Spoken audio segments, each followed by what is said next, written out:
Hello, friends. Welcome back to the Test Those Breasts podcast. I am your host, Jamie Vaughn. I'm a retired teacher of 20 years and a breast cancer thriver turned staunch, unapologetic, loud supporter and advocate for others, bringing education and awareness through a myriad of medical experts, therapists, caregivers, and other survivors.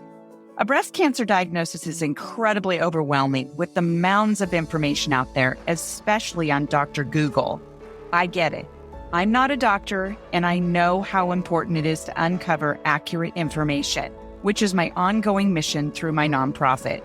The podcast includes personal stories and opinions from breast cancer survivors and professional physicians, providing the most up-to-date information at the time of recording. Evidence, research, and practices are always changing, so please check the date of the recording and always refer to your medical professionals for the most up-to-date information. I hope you find this podcast a source of inspiration and support from my guests. Their contact information is in the show notes, so please feel free to reach out to them. We have an enormous breast cancer community ready to support you in so many ways. Now let's listen to the next episode of Test Those Breasts. Well, hello, friends. Welcome back to this episode of Test Those Breasts. I am your host, Jamie Vaughn, and today I am super excited about having my new breastie friend on my show. Her name is Amanda Gunville, and Amanda is a mom, entrepreneur, author, and cancer thriver who believes that hope and humor are powerful medicine. Her book, Finding Hope and Joy in Cancer, grew out of her own breast cancer journey and has become a heartfelt guide for patients, caregivers, and loved ones navigating serious illness. And I have to say that I read Amanda's book while I was camping this last week, and it was one of the best books I've ever read. And I think that a lot of people are going to get a lot of really great morsels out of it. Amanda, how are you doing? Welcome to the show. Thank you so much for having me, Jamie. I'm so excited to be your new breastie friend. Yeah. And you know what? It turns out that you found me somehow. Can you tell me about that? Yes, I did. Well, I was researching different podcasts in kind of women's health, obviously breast cancer, and yours came up. And then I listened to some episodes and I was like, oh, Jamie and I need to be best friends. And Seriously. yeah, so I reached out to you and then we had a glorious conversation and here we are. Here we are. And you sent me your book before it's launching, because it's launching in October, yes? October 1st. And so Yes. I got to read it. And it turns out that you really didn't want to write a book. You were sort of convinced to write a book. And I thought to myself, I'm going to read this book and I'm not sure what to expect because you really didn't want to write it. But, it really did come across like you did want to write it and it needed to be written because you are an excellent writer. And as I was telling you before, my training is in English language arts and social studies, but I know good language and you are really wonderful with words and you are also quite humorous. I found myself laughing quite a few times, not because cancer's funny, but because of the way that you describe certain things like, your hair loss and, just different things that happen to you. And I really am a firm believer in humor as well to try to get us through the shitty times that we had to go through. And so I'm excited to talk about that. And one of the things that you did in your book is you talked a lot about who Amanda was before breast cancer. And I asked that question of all of my guests who have gone through this because I find it to be a very significant and deep question to answer. So with that, why don't you let us know who Amanda was before breast cancer? Oh, well, it's funny. I was debating whether or not to put that in my book about my past.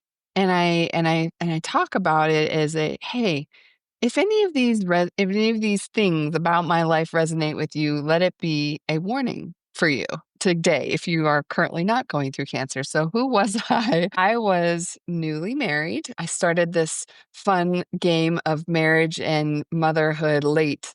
I was almost 40 and I had just had a baby and I was an executive at a wine company, the leading premier single serve wine company in the country. I was the COO and CMO at the time. And I also like to just consult on the side because who doesn't like to work nights and weekends? So I was extraordinarily busy. I also told myself very often that I was doing what I loved and I did, but I also did not take any time to just lay on the couch and relax or get a massage or read a book or anything that would serve my personal health. And so I would say, who was Amanda? She was the type A overachiever. Let me be everything to everyone and try to be perfect for everyone except for myself. Yeah, sounds familiar. Yeah. It's funny because once I started reading, I'm like, God, I mean, this reminds me of me. Not that I'm type A, because I am certainly not type A. In certain regards, I am, but I'm definitely not the type A you were. But I did feel like I needed to do things to make everyone else happy. And I wanted to be the best friend I could be to people. I wanted to make sure that everyone was happy at dinner parties or whatever it was. So it's very interesting. All the people that I speak to talk about how busy they were before breast cancer, and which obviously we know is very stimulating and, great in some ways, but it also brings on a lot of stress because Mhm. you strike me as the type that is more of a perfectionist, right? Yes, definitely. Because there's nothing wrong with being driven. I mean, I was raised to be driven. But that's how my dad raised me or my parents raised me, but really my dad when it came to golf. And I think there's absolutely nothing wrong with that as long as there's that balance, right? And that perfectionism is not something to be proud of, I believe. Right, right. So there you are, busier than all get out, and Mhm. being this type A perfectionist driven person who probably was extremely well liked and, social and all of this. And then something happened. Tell us about how you were diagnosed, what you were diagnosed with, what type of breast cancer, and tell us all the things, Amanda. All the things. All the Yes. things. So Uh, it's funny when you look back at it, you say, "Oh, life was giving me some speed bump signs," right? Like, my hips kinda hurt, and I just figured it was because I was old when I had my first baby, and, it was trying to tell me to slow down, but, we just don't listen all the time, and I myself, I went into my routine, OBGYN exam simply to get a refill on my birth control. I hadn't seen her since I had, my baby, and I was like, "I am drowning in no sleep, so I absolutely cannot get pregnant. Let me get this birth control on board." And she said, "Hey, you're 41. Why haven't you gotten your mammogram in the last year?" And I was like, "Oh gosh, sorry. I didn't even think about it." So I followed doctor's orders and I made my appointment at the imaging center for maybe a week or 2 later.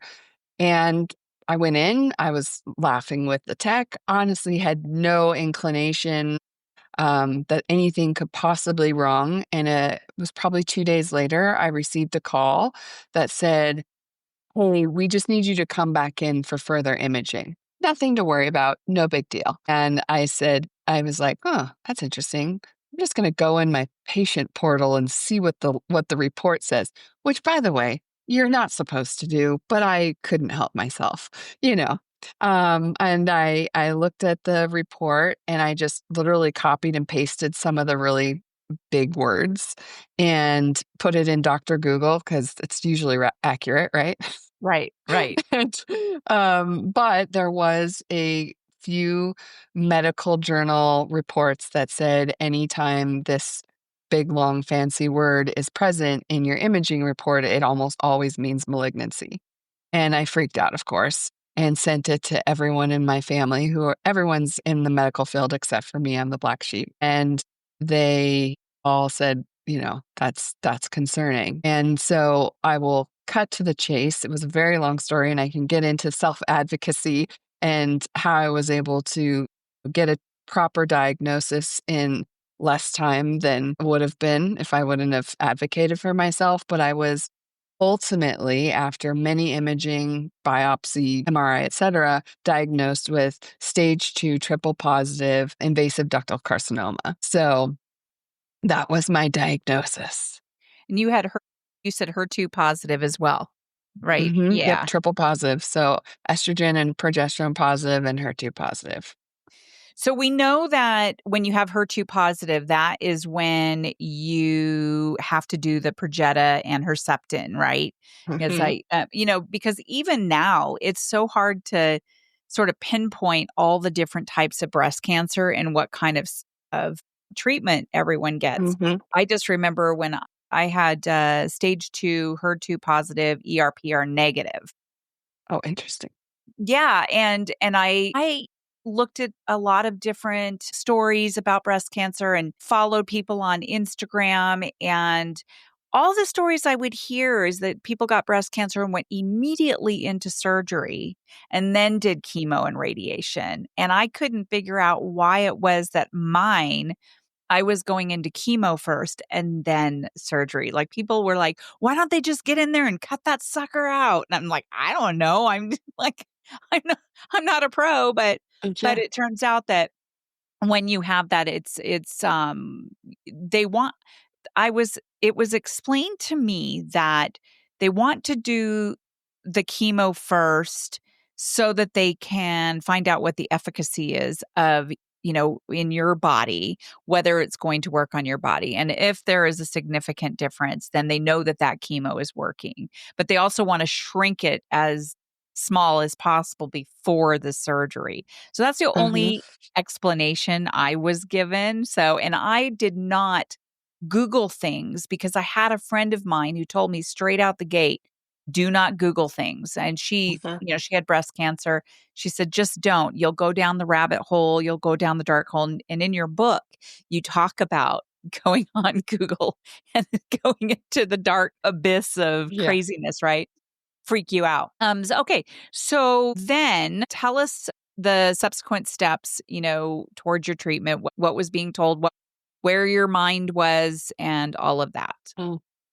Yeah, well, it was explained to me very similar to you in that, chemo was going to come first. And my steps were, I honestly didn't know what to do. My first call was just to my OBGYN and said, what do I do? What's the next? And they said, I don't know, find a breast surgeon or something. And I was like, this is the most direction I'm going to get. And so it became very clear to me I needed to be my own advocate and my own researcher. And so I reached out to several different friends and I did all the Googling to try to find where I should receive treatment because we were faced with a big difficulty in that my husband travels Monday through Friday for his job and it's not in state or sometimes in state, but he's gone at least 2 to 3 weeks out of the month, and we had an 18-month-old. And so we were just trying to figure out where should we be. I can't, I can't be alone with this toddler. And so we were looking at so many different areas, and my parents were in California. So should we look at treatment there?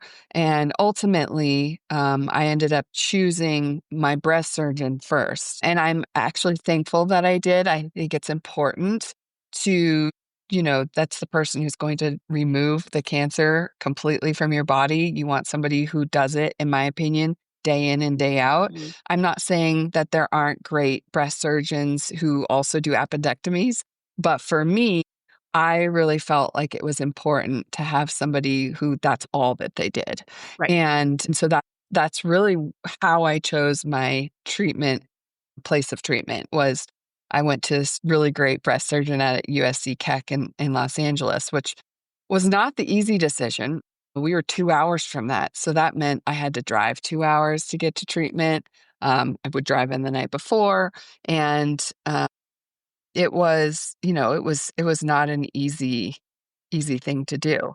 So I I had my TCHP, Taxol, carboplatin, Herceptin, and Perjeta. So that was my chemo, 6 rounds of that every 3 weeks. And then once that was completed, then it was time to do surgery.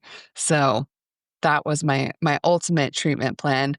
Didn't just end there, but that was my beginnings. Right. I noticed in your book that you talk a lot about, really it's not a straight line. And I know that your thought process was, all right, so I've got this breast cancer. I'm going to do this, boom, boom, boom, done. And Mhm. that's not exactly how that happened, right? Yes. I mean, look, breast cancer is a great lesson for those of us who think we can control everything to say, guess what? Life is not quite that simple. I mean, it's similar to parenting, right? I would read every parenting book, and I mean, every night, 2, 3 hours, I was reading exactly how to help her crawl, how to help her sleep through the night, how to get on to eating solids, all of the things. And my husband would read nothing and say, "This just feels right." Let me tell you, he was a much less stressed out parent than I was. And so it's not dissimilar in that you don't know how your body is going to react, right? We can do exactly the protocol that has been proven to give you the best chances of a certain outcome, but you don't know how your body is going to react to each chemo. You don't know if you're going to have the results in the shrinking of the tumor. You just don't know. So, in some senses, there is this surrendering that needs to occur that is not comfortable for those of us who like to control the outcome. Study for the test, get the A. Doesn't quite work in cancer. Right. No, it does not. And I want to go back to talking about your husband because you Mhm. had a really great chapter in there about your husband. And I want to preface this by saying that I have interviewed quite a few women who had just gotten married like in the last year or two or newlyweds, right? And when we go up and we, take our vows and we talk about in sickness and in health, right? Mhm. They're not kidding. And Nope. it's not something that you expect, especially early on in your marriage. And so let's talk a bit about that because you and I have sort of a similar story in how things went down as far as marriage goes. And I also want to say that you talked about choosing, there was the City of Hope, right? And the City of Hope did something that changed the trajectory, I can tell, of your whole entire experience with your husband. Can you share a bit about that? Absolutely. So to preface it, I wanted to get more than one opinion. So I went to USC and City of Hope and met with both teams of doctors. So I wanted to make sure they were both giving me the same um the same treatment plan, and which they did. And about a week later, I get this phone call that says, before you start treatment, we require everyone who has a partner to go through counseling. And I thought, well, that's interesting. I haven't officially chosen City of Hope, and I ultimately did not, but heck yeah, I'll take counseling. And so that we did. We went into this counseling session. And I think it's important to know because, we were still your typical brand new married with a new toddler, sleep deprived. So marriage was not perfect. We definitely had our arguments and our times. And so, I think it's different when some people come into it and say, "Oh, we're in marital bliss," and then this thing hit us with a left hook and a uppercut. Right. But we were your typical married couple who was, going in its peaks and valleys of typical marriage. And we met with this counselor who gave us incredible wisdom. And some of those things, if you want me to go through Yeah. them, because I Yes. think they're okay, they're very helpful.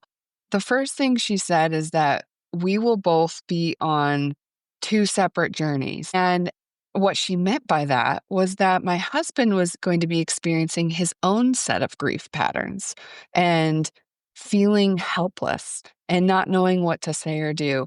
And at that point, I thought, boy, I've been pretty selfish in the sense that I was just thinking this was all about me, right? I'm the one who's potentially going to die. I'm the one who's going to be in treatment. And I never really considered his pain that he might be going through. And I thought that was a really good awareness for me to have, that he would be going through his own set of emotional roller coaster. The second thing she told us was to, set expectations up front. So, in other words, what do you need when things are tough? Like, do you want a hug or do you want to be left alone? Do you, how do you want me to treat you? And that way, there are sort of ground rules, and you don't have to feel bad when you say, I just need some alone time, or can you take the baby to the park and give me, a moment to myself? Can you run a bath for me? If I'm not feeling good, just give me a hug. Don't say a word and just leave the room. So there was that. Then, another one that I thought was really helpful was you setting like roles and responsibilities. So you're going to be, you're in charge of the food, or you're going to be making these decisions, which is just again just helpful and ahead of it. And then just talk about the tough stuff. That's, it's hard. Nobody wants to talk about this. You asked me earlier, and I don't think I really gave you a great answer, was what was I mentally going through at the time? I was in a deep, deep depression at first because I had this 18-month-old, and I would look at her and say, I am the most selfish person in the world to have brought this child into the world and am potentially going to leave her motherless. And that was a super scary feeling. It wasn't even about me being sick. It was about me leaving my daughter. And and so, I needed the tools to be able to come out of that, right? And he and I talk about those things. And so it almost like, okay, let's talk about the tough stuff. Something happens to me, I need you to live close to my parents and my brother so that she stays close. If this happens, which nobody wants to talk about that. It's like writing your Right. will. Nobody wants to Mhm. write the will, right? But once you do, it's an incredible sense of relief, Jamie, I you think know? so. Yeah. Yeah. Yeah. So, I've written part of my will. No one really knows that, but I have written letters to everyone, things like that. So you were really hard on yourself. mhm, You were really hard on yourself.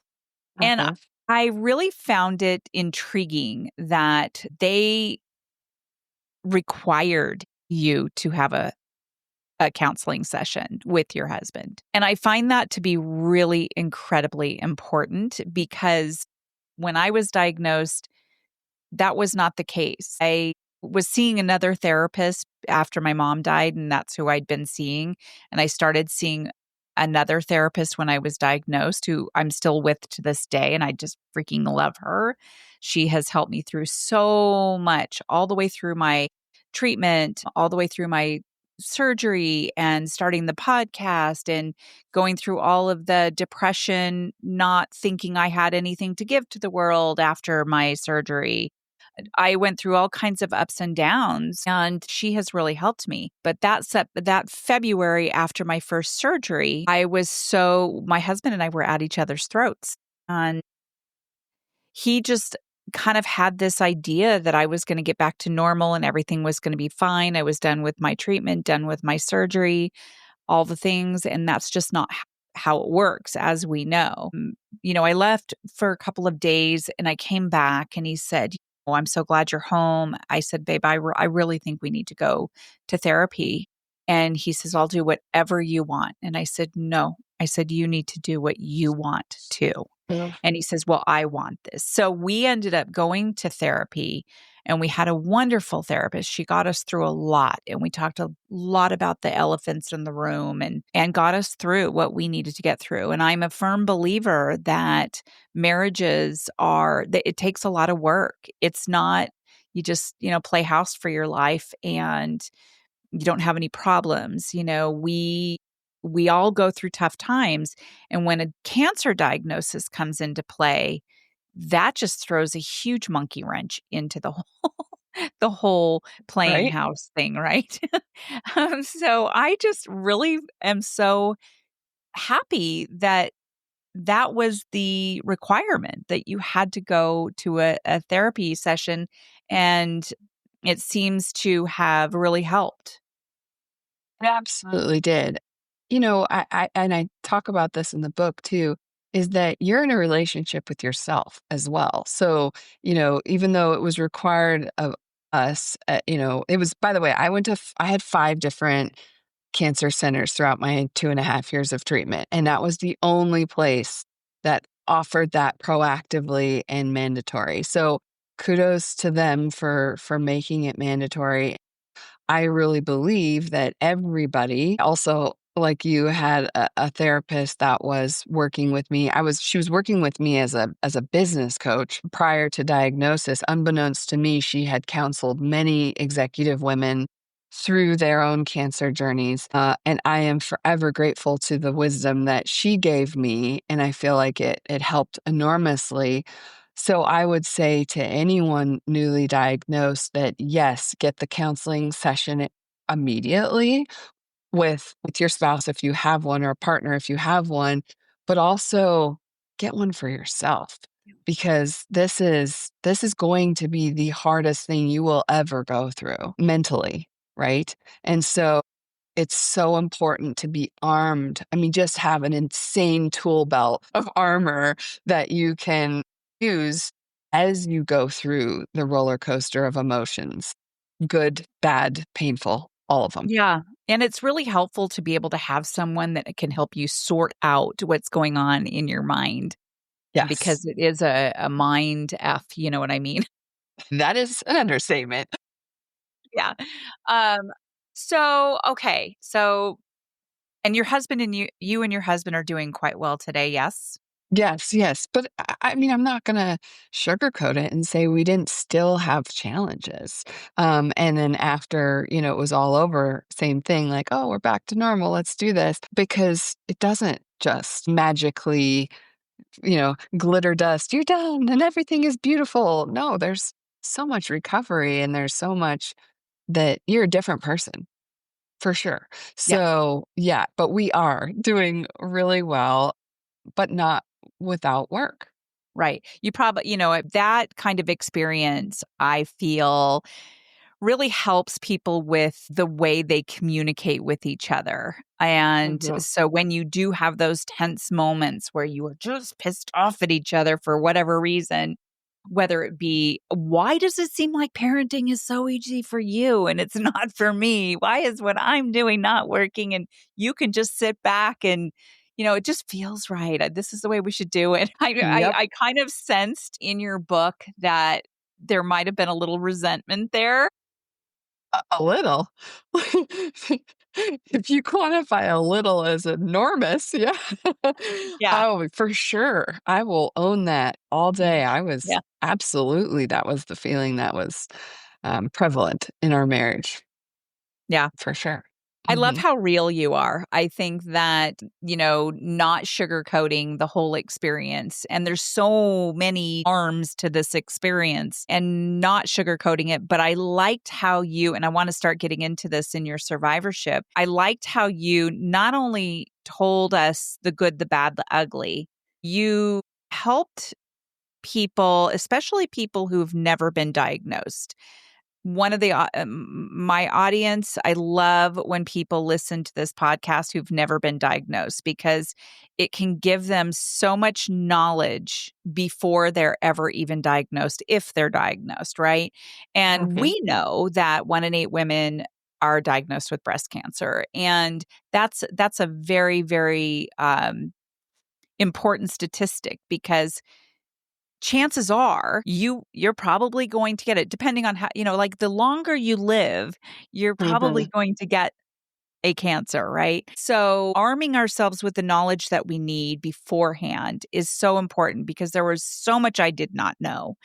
I thought that I knew. I'd had lumpectomies before that were benign. I'd always gotten I've always been good with my breast health. And we do know that younger women are now getting breast cancer.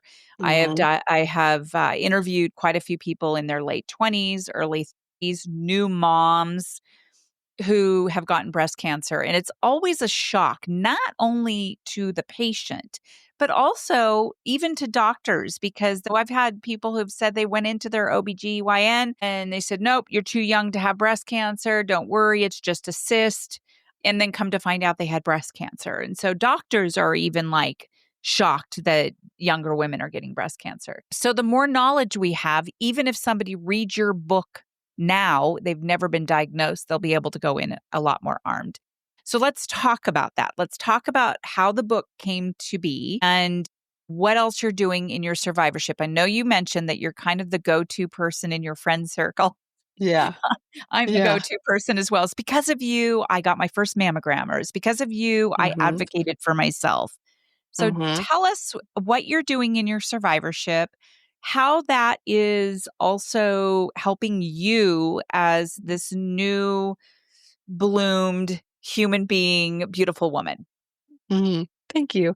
Um, well, as you said, I it was a long treatment journey, 2.5 years. So through that, I had 21 chemos. I started getting really pretty good at managing side effects and how to make it through, not just physically, but mentally. And so, yes, I did become the go-to person for anyone newly diagnosed. And you said a very important statistic: 1 in 8 women, will get breast cancer. But there's another statistic, which is 40% of humans will get a cancer in their lifetime. So I've talked to people that are stage 4 liver cancers that are male. I have a multiple myeloma in his 70s. And at the end of the day, we all experience similar mental challenge, similar side effects. Chemo is not choosy. It just likes to make us all miserable. And so I was the go-to person, and I had many different, counselors, friends, therapists, you name it, tell me I should be writing.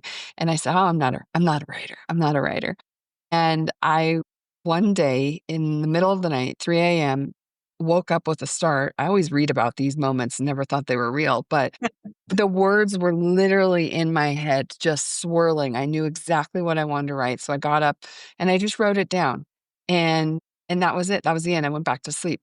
And then every couple days, a new thought would appear in my mind, and when I was alone, I would go sit on my patio and I just start to write it down. And I thought, this is really therapeutic. And I really enjoyed writing it down really for myself because we all know chemo brain is real.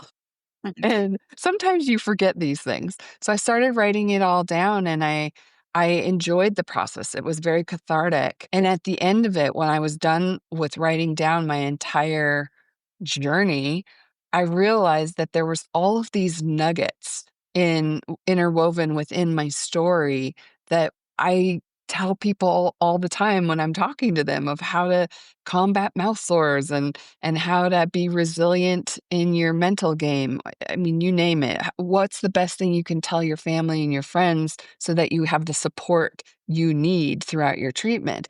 And I thought, maybe I should, print this thing and help people.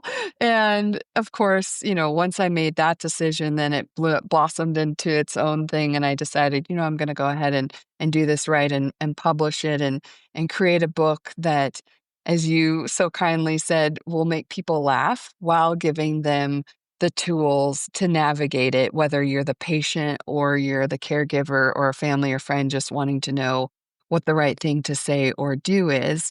And then in the last couple weeks, I think I told you about this earlier, but I was like, I don't want this to be a can I afford it because we know cancer is expensive. I think the estimate, Jamie, is like if you get diagnosed, you can expect your annual expenses to be around $9 or $10,000 on top of Uh-huh. whatever, insurance stuff, just from all of the gear and the things that you need to go through it.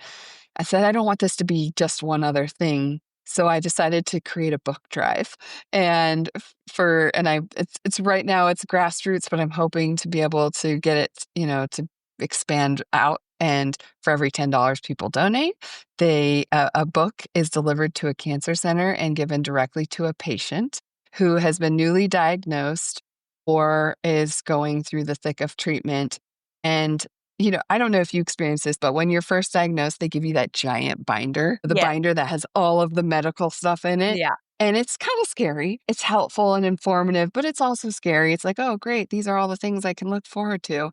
But wouldn't it be fun if you got something with a beautiful message of hope and joy? And maybe this could actually be one of the better things that happens in your life instead of the absolute worst things that ever happens in your life, which is the goal of the book. So that's how it came to be. And that's how we're trying to bring it to as many newly diagnosed and existing cancer patients across the country. I'm I hoping love hundreds of thousands. I love that. That is just so, I mean, I just remember looking at all kinds of resources when I got diagnosed. And one of the books that saved me, weirdly enough, is one that was called Pretty Sick. And because I was really concerned about how ugly I was going to be and, being bald and, you know, mouth sores and face sores and my skin all gross and all the things, right? And so I bought this book called Pretty Sick, and it was the author. She had been in the beauty industry for many, many years, and so she was out in the open doing shows, just like the face of different shows, and she wanted to make sure that she looked good while being sick. So she broke it down. It was nice because you could just go to each chapter and find things about nail health, about hair health, about vagina health, about just skin, your teeth, your oral health. And it was just really a good book for me. And I really sucked it up and I bought different things to try out so I could feel better about myself. And I feel that your book is kind of one of those books where you don't have to really read it necessarily from the beginning, but it's a good idea to because it gives you a really good idea of who you were and how you became the person that you are. But you can also go back and reference things about talking about the loss of your hair. So, like, if I went to that chapter, I would know that Amanda went out and she got a badass haircut that she'd probably always wanted, right? Kind of like that happened to me. And my girlfriends took me. I got my head shaved on one side, A-line cut. It was super badass. Um, and then you also knew that you didn't want to be that woman in the movies where you're in the shower and you pull out a clump of hair and you're crying and screaming and going, you wanted to take Mhm. control of your hair loss. So how did you Yep. do that? Yeah. Yeah, that's exactly right. I did not want that movie scene. That was we were already going through enough mental turmoil to, let's avoid that one. So first I decided, I mean, I had never, Jamie, done anything cool with my hair. Let's be honest, I didn't have the guts. So my hair was just past shoulder length, blonde, naturally blonde hair, and I just did never do anything cool. Except in college, I did braids with fake hair. That was kind of cool. But as an adult, a professional, I hadn't done anything. So first I went and just cut it, shoulder length. And I thought, why have I not done this before in my life? It was adorable. And I think I probably looked a little more professional in all the things. And then that was about a week after the first chemo. And your hair starts falling out around the 2 to 3 week mark after your first chemo. And so soon as I put the brush in my hair and a bigger clump than normal came out, I said, okay, let's do this thing. But I had in my mind that I was going to be like the 5-year-old boy with like lightning streaks in my hair or like Michael Jordan's basketball number. I was gonna have like this really cool shaved head look. And so I recruited my very bald husband to do the job because I figured he would be an expert, right? So we went on the back patio and he takes the clippers and he starts to shave it. And maybe I didn't give enough direction. Guys are supposed to read our minds, but the reality is they don't.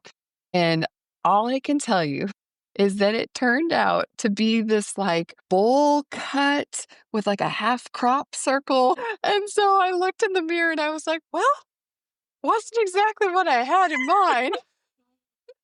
And we died laughing. I was like, Farmer Joe, like, which quadrant should we plant the corn in, Joe? And so we had a good laugh about it. In the end, my mom came in and evened it all out. And then when I looked in the mirror, I thought, I'm GI Amanda. I got Ah, this. Yep. And I yes. felt this like crazy power. I needed to throw on a leather jacket, get on a motorcycle and kick some ass. It's so funny. There's so many similarities with our experience with that because my husband is also he has some hair, but he's bald. I mean, like he shaves it, I shave it. It's always shaved. So he's bald. And he is the one who shaved my hair. And I remember, and by the way, when I was reading that chapter, we were in our trailer and I was reading, it was nighttime and I was cracking up. And I looked over to him, I said, man, this chapter that Amanda wrote about her husband shaving her head and how he's bald.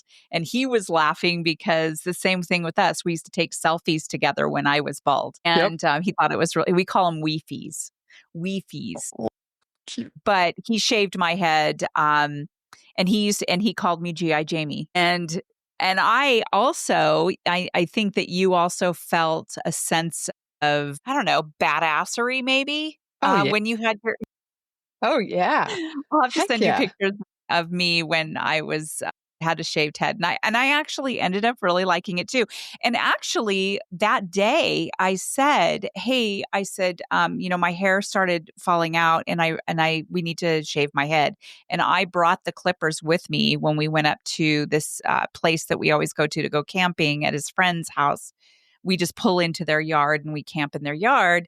And we were at lunch. And he goes, "Babe," he goes, I don't know if I'm gonna. Well, I don't want to shave your head. This is going to be way too hard for you." And I looked at him and I said, "No." I said, "I've already gone through all of the emotions and pissed offness. I've already cut my hair into a badass haircut." And I said, "I'm not going to be all emotional and crazy about it." I said, "Maybe you will be, but I'm not going to. And I expect you to shave my head." And so he did, and Yes. it was a fun experience because his friend's mom came and cut it into a pixie, and his friend was filming the whole thing. Mhm. And then my husband came in and shaved the head, and when I got up, it just felt so good. And we had had a big old rainstorm that day, so it was almost like I had A come out cleansing. of yeah, it was like a cleansing, yeah. Yeah. Or a rebirth or Yep, something. and I knew that it was gonna happen pretty quickly where it would start patching, like, coming out. Mm. So that's when I really started wearing, hats and turbans and scarves and things like that. I never did wear my wig. Didn't you me? I wore it rarely when I go out to dinner or something. It was and I had a couple work events that I had to throw it on for, but I loved my scarves. Yeah. Loved them. I wore Cute. them. Oh, yeah, they're so fun. I grew to love them. I didn't really wanna give them up when my hair started growing back. I still Yeah, have them all. yeah. Yeah. I still have a big old bag of them, and, Mhm. I've lent them to some people or just given them to some people. One of the things, though, that you also said in your book was, when people see you in a turban or like a scarf or something like that or a beanie, you don't realize it hit me one day when my friends and I, another couple and my husband and I were all out to dinner and we were sitting on a patio and we were having dinner and I had this like bright coral scarf. And we got up after we were finished and we were leaving the restaurant and this guy chased me out from the inside the restaurant and came outside and he says, "Hey," he goes, "Can I ask you something?" And I said, "Yeah." And he says, Are you going through chemo? Do you have cancer? And I looked at my husband and I looked at my friends and I said, "Yes." And he goes, "I'm sorry." He goes, I just I don't mean to make you uncomfortable or anything. I just wanted to let you know that I see you. You're strong. I want you to know that my wife was also diagnosed, and I just wanted to get to tell you how much we, care, and just the nicest. I can't even remember exactly what he said, Yeah. but it hit me upside the head that day. My God, people know I'm a cancer patient Mhm. right now. It's like it's all of a sudden like you're the sick person because you have a scarf on your head. Yeah. Yeah. Strange feeling. It is. It is a strange feeling. I even feel like there were times where I was like, nobody'll know. This is such a same thing. I had the coral, beautiful scarf. And now I look back at the pictures and I'm like, yeah, no, you were gray and you looked very sick. The no eyelashes, no Yeah. eyebrow thing kind of gave it away. Gave it away. Oh my but gosh, oh my gosh. but isn't it such a beautiful, empowering connectedness? I'm trying to find all the right adjectives. When you can connect with somebody like that man and have this shared bond over something so difficult, but then be it so beautiful at the same time, and it just makes you realize, like, humanity can be so beautiful. Yes. And you didn't know that woman, but you probably felt connected to his wife, having never even met her, and loved Yeah, her. and I know where they were sitting, but I don't remember really seeing her or him, but I knew where he had come from because there was only one other group in the whole place, and, I just felt that he was such a wonderful, empathetic man. Like, Mhm. how many men would come outside of a restaurant and address someone like that without No. having an empathetic heart, you Yeah. know? And he just Mhm. wanted to give me a jolt of joy and love and just from a stranger. So I just Yeah. thought that was really neat. Yeah. Yeah. It's there's a chapter in my book called "There Are Angels Among Us," and that happened a very interesting experience happened to me, and I call those my angel moments. When Yep. people would come up and say something that deeply touches your heart, and you realize it was exactly what you needed to hear, even though you didn't know you needed to hear it, and just the jolt of life that it gives you, the compassion, the empathy, the happiness. There's this level of joy, hope, all of the things when you're seen, if you know what I mean. Like, you're I just do. seen for your soul. And, Yeah. yeah, there were some pretty special moments throughout my treatment journey that I can look back on it and just smile. Yeah. And Mhm. and even the ones, like, from your friends who set up your meal train and set up, all the things, and I had a same army of friends who came swooping down and just made sure that I was taken care of, and I'm so grateful to that. And this podcast and my nonprofit is my way of giving back to help those people that need help, and your book, I really do believe that it's going to help so many women. I mean, even in my survivorship a couple of years down the road, it helped me. And because honestly, I just think that we're never really over things, it's never, you're always still healing. And for me, the laughter that you gave to me through all the things that you went through, and the emotions that you went through, that I felt that you and I connected on, Mhm. and just similar things, and how you were able to do a therapy session with your husband. I really believe that when people get diagnosed, they may not be given that opportunity to go to therapy because they're sort of made to go to therapy. If they Mhm. want, it's required. This will give them the tools to make the decision to go to therapy when they are diagnosed with their partner that they're with, because we know that 40% of marriages break up with a diagnosis like this. And you and I now know why that statistic is so high, Mhm. because it is definitely, it takes a toll, and both people need to be willing to work on it, which it sounds like your husband was willing, my husband was willing. And so I just think that the book is going to help people in just a myriad of different ways Yeah. in all stages of the cancer diagnosis and through their survivorship. So it's launching on October 1st.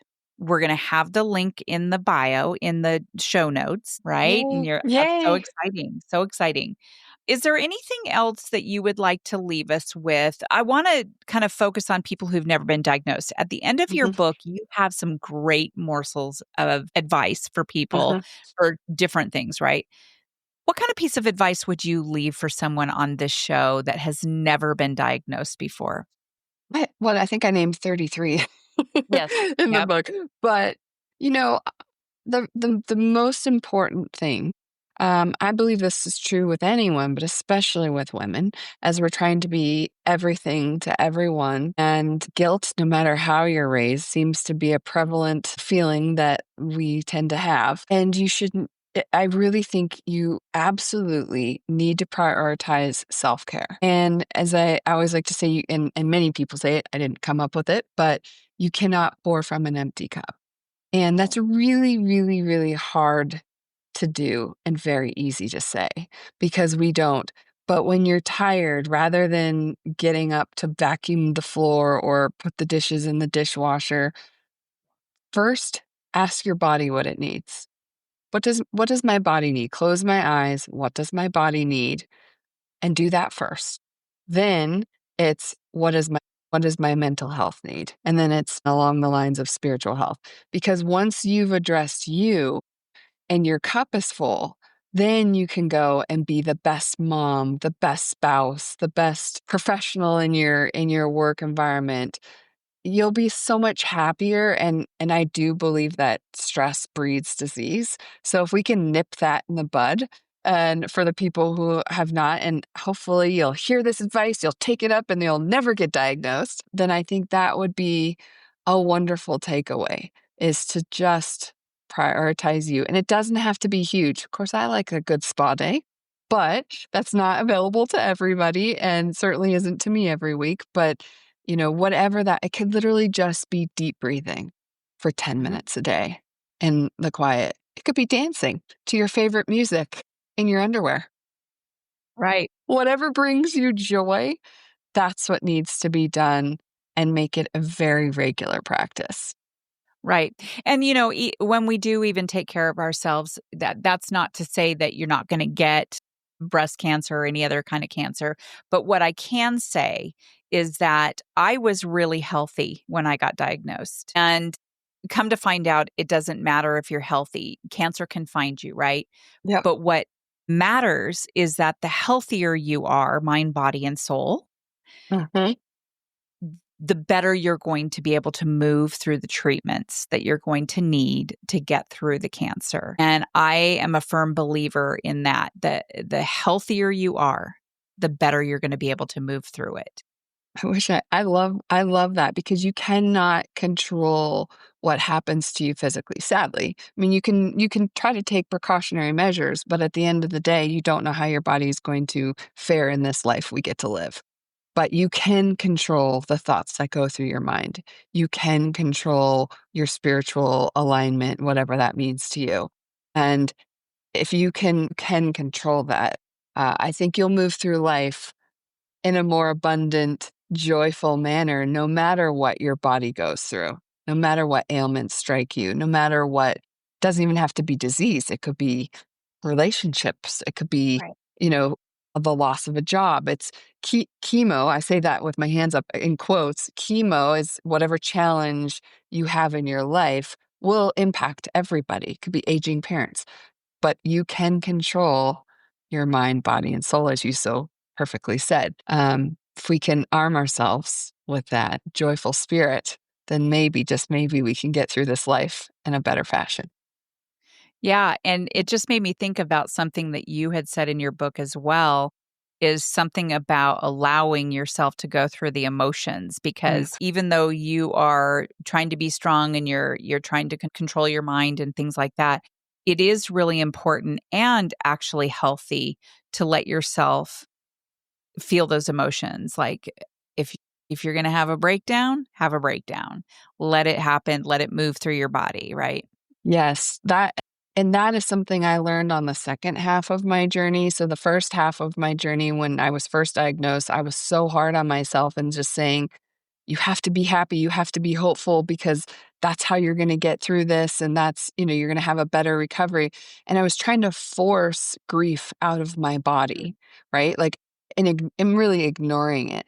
But that's not healthy either, and I love to tell the story. I'll be brief, but my brother said to me, I was on a walk with him, and I said, I know I need to be happy." And he said, "Sister, let yourself just Mhm. feel, give yourself grace. You've been dealt a real shit hand." Yeah. And let yourself feel, and it gave me that permission to move through it. But it took me a few weeks to get there, whereas the second half of my journey, when I found out I had to do a whole 'nother year of chemo after all of my first chemo and surgeries and everything, when I felt that devastation, I leaned in hard and I cried all the tears and I honored them. And I was almost, it was all felt warrior like. And just letting this wave of sadness come over me. And when all the tears were done and out of my body, I felt new again. And I was Mhm. able to come at it with like, okay, we got this. We can do Yeah. this. And so honor yourself. I think what you said is so perfect, Jamie, in that you need to honor all of your feelings and you don't You have to do. be the strong ones. Yeah, you do, because a cancer diagnosis is a big fucking deal. It's a big deal. And Mhm. I think that sometimes we don't, we're thinking it's not a big deal, but it really is a big deal. And I feel like a good, ugly cry is so important, Yeah. honestly. Yeah. And it doesn't end in cancer. I had one the other day. I'm about ready to publish this book and I'm putting all this pressure on myself. And my husband came in the room and I just started to cry because I was like, I just wanted to do the most good for the most people. And am I doing all the things right? And I needed that release Yeah. of the stress, which I was like, "Didn't I talk about this in my book? Aren't we not supposed to Yes. stress ourselves out?" Yes. So, it doesn't matter And where you I are. and I will be a testament of your book. It is a really great book. I Mm, highly recommend people just grab it. It's not a super long read. I would say I read it probably in maybe 3 hours, and I think that that yeah, is approximately, you said 2 to 3 hours. I'm not a super fast reader, but I just took it in and I enjoyed it. I laughed, I cried. I actually did cry too, by the way, Amanda. I don't think I told you that. I did cry no, in a few places because it mm, brought back some crazy memories from my own diagnosis. So mm. so thank you so much. We are so lucky to have you out there. I'm so glad that we're in this sisterhood together, and I'm hoping that your book will help people with any kind of cancer, any kind of situation that they're going through. And I just want to thank you. And if there's anything else that you'd like to say before we disconnect, that we can do that now.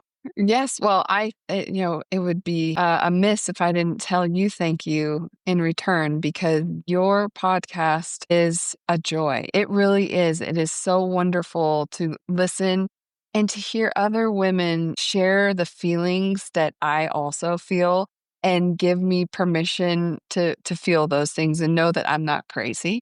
So I'm just so grateful to you that you have these conversations with a myriad of women and we get to learn their backgrounds and probably resonate with a lot of what everyone says because we all experience it, but we don't talk about it enough.